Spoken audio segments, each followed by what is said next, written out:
Baiklah, Assalamualaikum warahmatullahi wabarakatuh. Perkenalkan, nama saya Kurniawan Yusyam. Di sini saya akan menjelaskan rangkuman dari 6 kelompok. Untuk kelompok pertama ada iklim atau suasana kelompok. Untuk kelompok kedua ada kohesi. Untuk kelompok ketiga ada dinamika. Untuk kelompok keempat ada interaksi. Untuk kelompok kelima ada produktivitas.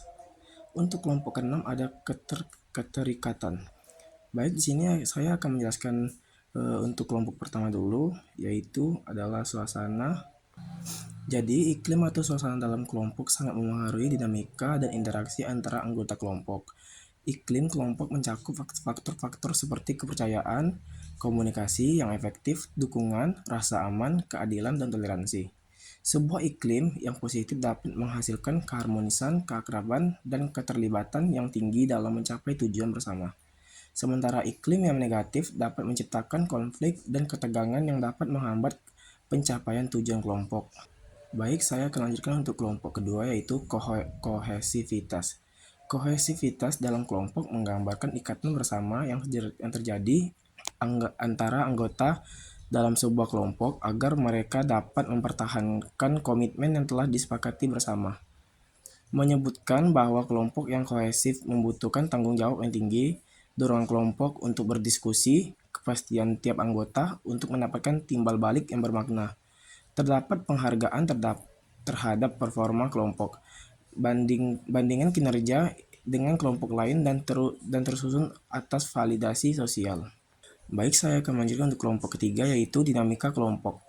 Dinamika kelompok adalah proses pengembangan kelompok, meningkatkan kerjasama antar individu anggota, dan meningkatkan produktivitas kelompok. Maka perlu diketahui dinamika kelompok yang terdapat pada kelompok tersebut.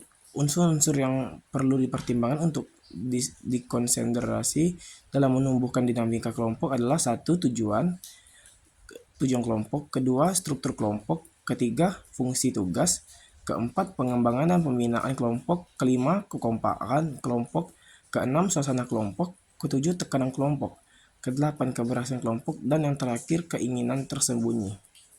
Baik, saya akan melanjutkan untuk kelompok interaksi, yaitu kelompok keempat. Interaksi menurut Chaplin 2011 adalah salah satu perkalian sosial antara individu sehingga saling mempengaruhi satu sama lain dengan adanya aksi atau tindakan. Interaksi kelompok juga pertukaran informasi antara dua kelompok atau lebih dengan kelompok yang berbeda untuk mengkomunikasikan hal yang berkaitan untuk kepentingan kelompok itu sendiri.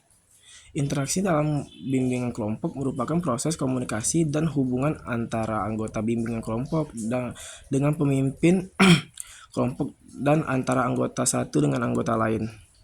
Berikut interaksi dalam bimbingan kelompok. 1. Komunikasi verbal. Kedua, komunikasi nonverbal. Ketiga, sharing pengalaman. Keempat, dukungan dan motivasi. Kelima, negosiasi. Keenam, membangun hubungan sosial. Baik, saya akan melanjutkan untuk kelompok kelima, yaitu produktivitas. Produktivitas dalam bimbingan kelompok merujuk pada sejauh mana kelompok dalam mencapai tujuan, mencapai hasil yang diinginkan, dan mengalami pertumbuhan atau perkembangan yang positif selama proses bimbingan kelompok. Produktivitas adalah salah satu aspek penting dalam mengukur efektivitas dan keberhasilan bimbingan kelompok. Produktivitas kelompok juga dalam konseling menggambarkan sejauh mana kelompok dapat mencapai tujuan dan sasaran bersama. Kondisi tersebut tidak tercipta begitu saja, akan tetapi melalui sebuah proses dan upaya yang gigih dari semua unsur untuk terlibat dalam kelompok tersebut. Baik, saya akan melanjutkan untuk kelompok terakhir, yaitu kelompok 6. Materinya keterlibatan dalam konseling. Keterlibatan dalam konseling kelompok merujuk pada tingkat partisipasi dan kontribusi. Keterikatan atau keterlibatan yang aktif dari setiap anggota kelompok dalam proses konseling kelompok. Beberapa bentuk keterlibatan dalam konseling kelompok meliputi: yang pertama, keikutsertaan aktif dalam kelompok; yang kedua, keterbukaan; yang ketiga, kerjasama; yang keempat, menyimak dan memberi tanggapan. Keterlibatan kelompok memiliki beberapa manfaat, antara lain: yang pertama, meningkatkan saling pengertian dan empati antara anggota kelompok; yang kedua, menumbuhkan rasa kepercayaan dan aman dalam kelompok; yang ketiga, mendorong refleksi diri dan pertumbuhan pribadi anggota kelompok; yang keempat, memperluas pemahaman mengenai masalah, pengalaman, dan perspektif yang berbeda dalam kelompok.